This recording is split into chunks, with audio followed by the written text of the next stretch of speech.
अगर आप मुझे अपनी लाइफ के कुछ मिनट देते हैं तो मैं एक वादा करता हूं आपसे कि इस वीडियो को देखने के बाद आपकी सोचने का नजरिया, आपके जीवन जीने का नजरिया बिल्कुल बदल जाएगा और आप बहुत बेहतरीन इंसान हो जाएंगे। कुछ ऐसी किताबें होती हैं जो आपको दिल से छू जाती हैं, जो आपकी रूह तक आपको हिला देती हैं, आपको सोचने पे मजबूर कर देती हैं। वैसी एक किताब मैंने अभी कुछ दिन पहले पढ़ी and the book name is the top 5 regrets of dying. इनके ऑथर हैं ब्रॉनी वेयर। वो सालों साल से एक नर्स थी और कोई ऐसी वैसी नर्स नहीं, वो एक स्पेशल डिपार्टमेंट में थी। वो ऐसे पेशेंट के साथ वर्क करती थी जिनको डॉक्टर ने बोल दिया था कि बस आपका समय आ चुका है, कुछ ही दिनों में आपकी मृत्यु हो जाएगी, बस कुछ ही दिन बचे हैं। तो ऑथर नर्स थी इन सारे पेशेंट्स की जिनका सिर्फ आखिरी समय चल रहा था। और वहां से इस किताब में उन्होंने टॉप 5 रिग्रेट्स, टॉप 5 ऐसी चीजें थी पेशेंट्स की कि वो सोच थी उनकी कि काश मैंने ये किया होता। ये सारे 5 पॉइंट्स मैं आपको बताऊंगा और हर चीज आपको ढंग से समझाऊंगा। कमेंट में पॉइंट्स दीजिएगा, 5 में से आपको कितने पॉइंट्स मिल रहे हैं कि आप ये चीज करते हैं कि नहीं करते। क्योंकि जब आप ये चीज करेंगे तो आप खुद को जानेंगे, खुद को पहचानेंगे और एक बेहतर इंसान बनेंगे। और कहा यह जाता है कि मरने के समय आपकी जिंदगी पूरी फ्लैश करती है, कुछ सेकंड में आपकी पूरी जिंदगी आपको दिख जाती है। उस समय ज्यादातर लोगों को रिग्रेट रहता है कि काश मैंने ये सब किया होता। हो सकता है ये 5 पॉइंट समझने के बाद वो रिग्रेट ना रहे आपकी जिंदगी में। तो समझते हैं हर चीज। पहला पॉइंट है, I wish I had the courage to live a life true to my self, not the life other expected of me.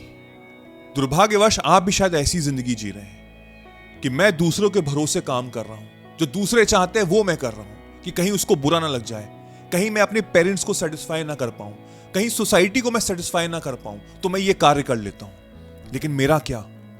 What about me? जो आप करना चाहते हो क्या आप वो कर रहे हो? अगर आप कर रहे हो तो आप बहुत सही कर रहे हो, बहुत अच्छे रास्ते पे हो। बट दुर्भाग्यवश ज्यादातर लोग जो शायद मरने जा रहे होते हैं, जिनकी आखिरी सांसें चल रही होती हैं, उनके लिए बहुत बड़ा रिग्रेट रहता है कि वो कहते हैं कि काश मैंने वो किया होता जो मैं चाहता था दिल से करना। आपने एक चीज नोटिस भी की होगी कि हम अपनी जिंदगी को बहुत ही ग्रांटेड लेते हैं, बहुत ही लाइटली लेते हैं। हम क्या मृत्यु के बारे में सोचते हैं? क्या हम डेथ के बारे में सोचते हैं? बिल्कुल भी नहीं। हमको पता है कि एक दिन आएगी, लेकिन हम उसके बारे में नहीं सोचते हैं। तो इसका मतलब यह भी हुआ कि मैं अपनी लाइफ के बारे में, अपने जीवन के बारे में भी नहीं सोचता हूं। मैं नहीं सोचता हूं कि मैं सांसें ले रहा हूं, मैं नहीं सोचता हूं कि मैं हेल्दी हूं, मैं नहीं सोचता हूं ये सब। क्योंकि मेरा जो दिमाग है वो पैसे कमाने में लगा हुआ है, वो घर बनाने में, कार खरीदने में लगा हुआ है। लेकिन उन लोगों से पूछो जिनके पास कुछ ही दिन हैं और उन कुछ दिनों में वो एक ऐसा कार्य करेंगे जो शायद उसके बाद वो कभी नहीं करेंगे, वो आखिरी बार वो कार्य कर रहे होंगे, तो उनके लिए वो जीवन, वो सांस सबसे ज्यादा महत्वपूर्ण है। अपनी जिंदगी को कभी भी ग्रांटेड मत लो और वो कार्य करो जो आप करना चाहते हो, दूसरों को सेटिस्फाई मत करो। Second point is, I wish I hadn't worked so hard. काश मैंने इतनी मेहनत नहीं की होती। अगर आप मेरे आर्ट ऑफ मैनिफेस्टेशन के एनरोल मेंबर्स हैं तो मैंने हर चीज समझाई हुई है कि हमको इतनी मेहनत करने की जरूरत नहीं है। काफी वीडियोस में मैंने बोला है कि इतनी मेहनत करने की जरूरत नहीं है। मैनिफेस्टेशन आप खुद एक बन जाते हो जब आप एक खुद के चुंबक बन जाते हो, जब आप एक खुद चुंबक हो जाते हो तो चीजें आपकी तरफ आकर्षित होती हैं। और यही रिग्रेट है ज्यादातर लोगों का। जितने भी पेशेंट थे जो बिल्कुल अपने डेथ बेड पे थे, जो मर रहे थे, कि काश मैंने इतनी मेहनत नहीं की होती, उस मेहनत का मुझे क्या फल मिला? उस मेहनत से जो इंपॉर्टेंट चीजें हैं वो चली गई और जो एक ऐसी मटेरियलिस्टिक थिंग्स हैं, जो पैसा हो गया, गाड़ी हो गई, शोहरत हो गया, नेम फेम हो गया, वो रह गए, लेकिन अब उसका कोई वैल्यू नहीं है। तो इतनी मेहनत करने की जरूरत नहीं है और लाइफ को इतना सीरियसली लेने की जरूरत नहीं है। अपनी जिंदगी में हर चीज को प्रपोर्शन में रखो। Family time, work, pleasure, travel, सबका एक बेस होना चाहिए। हर चीज इंपॉर्टेंट है। Third point is, I wish I had the courage to express my feelings. हमारी जो अंदर की फीलिंग होती है, जो हमारे अंदर की आवाज होती है, वो हम दबाए हुए हैं। हम दूसरों को नहीं बताते। हम किसी से प्यार करते हैं, हम उसको भी नहीं बताते। हम कुछ चाहते हैं जिंदगी से प्राप्त करना, हम वो भी नहीं बताते। हमको लगता है कहीं वो बुरा ना मान जाए, हम यस मैन बन जाते हैं। हाँ जी, हाँ जी, हाँ जी। कभी हम नो नहीं कहते। हम अपनी फीलिंग एक्सप्रेस नहीं करते क्योंकि हम चाहते हैं कि वो सही रहे, लेकिन मेरा क्या? और दुर्भाग्यवश ज्यादातर लोग तो अपने से ही नहीं बात करते हैं, वो अपनी फीलिंग खुद को ही नहीं बताते हैं।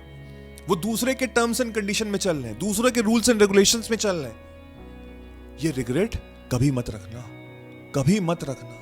ये आपकी जिंदगी है, थोड़ा सेल्फिश होना जरूरी है। उस सेल्फिश होने से आपके अंदर सेटिस्फैक्शन मिलेगी। बैलेंस बनाओ, अपने आप को सेटिस्फाई रखो, खुश रखो और जिंदगी को आगे बढ़ो। सारे पॉइंट्स नोट डाउन करो और मेक श्योर कि जो आप गलतियां कर रहे हो वो दोबारा ना हो।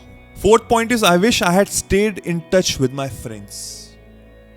ये रिग्रेट है कि नहीं है? जो स्कूल के दोस्त थे वो अब हैं कि नहीं है? अगर आप नौकरी कर रहे हो तो भूल चुके हो उन कॉलेज के दोस्तों को। आई थिंक वो दूरी बन चुकी है। जो एक प्यार था वो अब खत्म हो चुका है। अब बस happy Diwali, happy new year, happy birthday, बस यही फॉरवर्डेड मैसेज होते हैं। व्हाट्सएप पे एक ग्रुप बना हुआ है, फॉर्मेलिटी के तौर पे बातें हो जाती हैं, लेकिन वो जो दोस्ती थी वो शायद अब खत्म हो चुकी है। जो मर रहे ना लोग, उनके पास यही एक रिग्रेट है कि काश मेरे दोस्तों से मैं बात कर रहा होता, काश मैं उनके टच में रहता। उससे बड़ी वेल्थ कोई नहीं है इस दुनिया में। अगर आप अपने दोस्तों से दूर होते जा रहे हो तो मेक श्योर अपने ईगो को साइड में करो और उनको कॉल करो। मैसेज नहीं, उनको कॉल करो और उनको बताओ कि हाँ मैं तुमको मिस कर रहा हूं यार। कभी तो कुछ प्लान बनाते हैं, कभी तो कुछ करते हैं, फिर से वो पुरानी बातें करते हैं, चलो फिर से वो बच्चे बनते हैं। मेक श्योर आने वाले टाइम में ये रिग्रेट आपकी जिंदगी में ना रहे। And the last point is I wish I had let my self be happier. अगर मैं आपसे इस समय सवाल पूछूं कि क्या आप खुश हो? आप नहीं हो, क्योंकि आप माया में फंसे हुए हो। ये जिंदगी एक माया ही तो है कि मुझे ये चाहिए, मुझे वो चाहिए, मुझे ये करना है, मुझे वो करना है, और बदले में आपको क्या मिल रहा है? आपको सिर्फ दुख मिल रहा है और कुछ भी नहीं। और उस दुख से आप आगे बढ़ रहे हो क्योंकि और चीजें आप चाह रहे हो। अपने आप को खुश रखना बहुत जरूरी है। अपने आप से अपने खुद का दोस्त बनना बहुत जरूरी है। Be happy, do the things that you want to do. करो वो कार्य जो आप करना चाहते हो। और आपने एक चीज नोटिस की होगी, इन 5 रिग्रेट्स में कोई पैसों की बात नहीं हुई है, कोई गाड़ी की बात नहीं हुई है, कोई वेल्थ की, कोई भी घर की बात नहीं हुई है। ये बहुत ही सिंपल चीजों की बात हुई है जो हम लाइफ में रिग्रेट कर रहे हैं क्योंकि अभी नहीं है आपके पास। उनके पास तो समय नहीं है, वो तो सिर्फ कुछ दिन के मेहमान हैं। आपके पास पूरा समय है। मेक श्योर कि आप पैसों के पीछे भाग रहे हो, ठीक है, मटीरियलिस्टिक थिंग के पीछे भाग रहे हो, ठीक है, गाड़ी चाहिए, घर चाहिए, फाइन, जरूरी है, मैं मानता हूं, बट इसका मतलब ये नहीं है कि जो 5 पॉइंट्स मैंने आपको बताए आप उसको निगलेक्ट कर दो, क्योंकि जब मौत आएगी ना, यही रिग्रेट रहेगा।